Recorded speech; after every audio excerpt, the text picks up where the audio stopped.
Si cette année, vous aussi, vous avez décidé que ce sera votre année, alors restez, car je vais vous donner 10 conseils pour devenir quelqu'un de meilleur cette année. La première des choses, c'est que vous êtes le résultat des actions et des décisions que vous avez prises l'année dernière ou au cours de cette année-là. Tout ce que vous vivez actuellement est le résultat de ce que vous avez décidé de choisir. Vous devez donc comprendre que ce sont vos habitudes qui doivent être changées. C'est comme un régime. Si vous prenez des habitudes drastiques pendant 2 mois et que vous perdez 10 kilos, mais qu'après vous reprenez vos vieilles habitudes, ça aura servi à rien. Et bien c'est la même chose. Si vous voulez changer radicalement vos finances, vos relations, votre santé physique, il va falloir prendre de nouvelles habitudes et remplacer vos anciennes habitudes. Vos actions dépendent de l'état dans lequel vous êtes et l'état dans lequel vous êtes dépend de ce que vous regardez. Nous sommes ce que nous regardons, nous sommes ce que nous faisons chaque jour, nous sommes ce que nous écoutons chaque jour, à la radio, en musique, sur notre téléphone. Nous sommes les amis avec qui nous traînons. Donc si vous voulez changer quelque chose, il va falloir agir sur ce que votre conscience perçoit chaque jour. La vie, c'est 90% comment nous l'interprétons et 10% ce qui arrive. Il faut bien comprendre que cette année, si vous souhaitez changer, c'est votre rapport aux autres, votre rapport à vous-même, votre rapport à la vie qu'il faut changer et non l'inverse. Il suffit de regarder, et je suis sûr que ça vous est déjà arrivé, un couple, quand il commence à être super amoureux au début, tout lui semble rose, tout est beau, tout est magique, même les problèmes deviennent légers. Pourquoi? Est-ce que la vie a changé? Non, c'est parce que leur regard et leur état intérieur a coloré leur regard, a coloré leurs émotions. Il faut aussi pardonner tout ce qui s'est passé, pardonner peut-être aux personnes qui vous ont fait du mal, pardonner à vos anciennes relations, à vos anciens patrons, peu importe, à votre famille, il faut pardonner. On ne peut pas avancer dans la rancœur. Deuxième conseil que vous devez mettre en place si vous devez devenir quelqu'un de meilleur cette année. Soyez quelqu'un qui est dans la gratitude. Soyez quelqu'un qui est reconnaissant envers ce qu'il a vécu, envers ce qu'il possède, envers les personnes qu'il aime, envers les relations qu'il a. Soyez reconnaissant pour ce que vous avez déjà aujourd'hui. Comment voulez-vous que la vie vous offre plus si vous n'êtes déjà pas reconnaissant pour ce qu'elle vous a déjà offert? Si vous regardez cette vidéo, c'est que vous êtes en vie, vous avez un cœur, vous n'avez rien fait pour avoir ce cœur par exemple. Même si vous ne possédez rien, vous avez chaque jour de quoi vivre. Vous avez des personnes qui vous aiment, j'en suis sûr. Troisième conseil, devenez matinal. Arrêtez de vous réveiller à 10h30, 11h, midi. Commencez par vous lever plus tôt. Les neuroscientifiques ont prouvé que sur tous les domaines, que ce soit sur le plan mental, physique, tout ce que vous voulez, se lever tôt le matin, c'est meilleur pour vous, pour votre état mental. C'est le matin que vous allez avoir des idées, que votre mental va être plus calme. C'est le matin que vous allez gagner du temps sur les autres. C'est le matin qui va vous permettre d'être moins déprimé. Ça va augmenter votre niveau de confiance. Levez-vous chaque matin entre 5h et 9h. Après, c'est trop tard. Décidez cette année d'aider les autres. Faites quelque chose du don de vous-même. Participez dans une association caritative. Aidez vos parents, vos amis, les gens que vous pouvez aider. Peut-être même des gens que vous ne connaissez pas. Mais partagez vos talents. Chacun d'entre nous, chaque personne sur Terre possède une différence.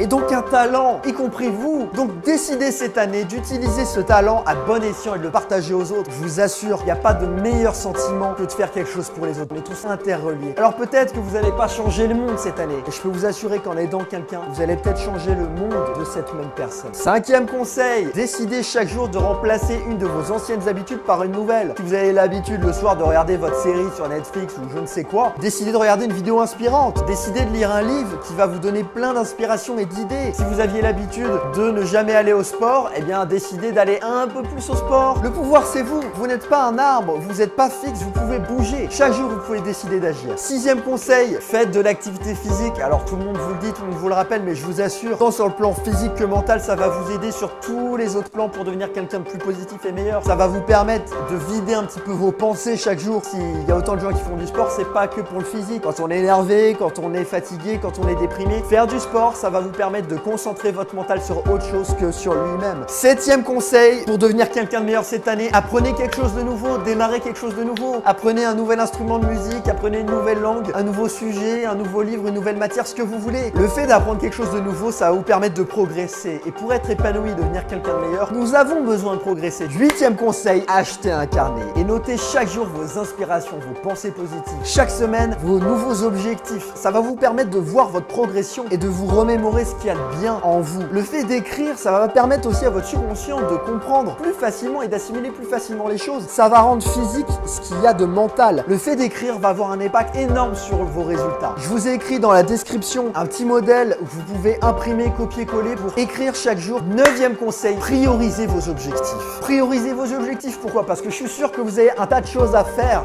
Vous avez dit cette année je vais faire ci, je vais arrêter de fumer, je vais arrêter ceci, je vais faire ci, je vais... Prioriser vos objectifs. Grâce à une technique technique très simple, vous allez réussir à maîtriser beaucoup plus facilement la priorité de vos objectifs. Vous allez faire une liste de tout ce que vous allez faire et vous allez les mettre dans des cases. Première case, urgent et important. Ce qui est urgent et important, vous devez le faire dans les 7 jours qui suivent. Pas dans 2 mois, pas dans un mois, dans les 7 jours, vous devez les faire.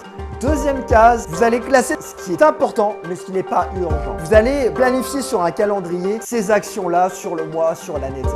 Troisième case, vous allez mettre ce qui est urgent, mais pas important. Et ça, je vous invite à déléguer à des personnes qui sont peut-être plus qualifiées que vous pour le faire. Quatrième chose, qui n'est ni urgent, ni important. Ça, je vous invite à le supprimer directement. Vous allez pouvoir classer tous vos objectifs suivant ces 4 formats-là. Ce qui est urgent est important, ce qui est important mais pas urgent, ce qui est urgent mais pas important, et quatrième chose, ce qui n'est pas urgent et ce qui n'est pas important. 10e conseil, vous allez gagner du temps cette année, coupez-vous des informations. Ça sert à quoi de regarder ça à part avoir un flux continu négatif? Ça va vous polluer l'esprit. Comme je vous ai dit en début de cette vidéo, vous êtes ce que vous regardez. Si votre conscience elle est sur un film de guerre, votre subconscient ne fera aucune différence. Vous allez être dans un état de guerre. C'est pas pour rien que lorsqu'on regarde un film d'horreur, on a plus de chances de faire un cauchemar. Ben pourquoi? C'est le hasard? Ben non, parce que votre conscience elle a regardé quelque chose qui fait peur, donc vous vous imprégnez de ça. Si vous regardez des images positives, si vous écoutez des podcasts, des vidéos inspirantes, vous lisez chaque jour quelque chose de positif, ça va être différent. Faites-moi plaisir cette année, mon 10e conseil est l'un des plus importants. Coupez les chaînes d'information. Regardez la télé si vous voulez, moi personnellement je la regarde quasiment plus, mais coupez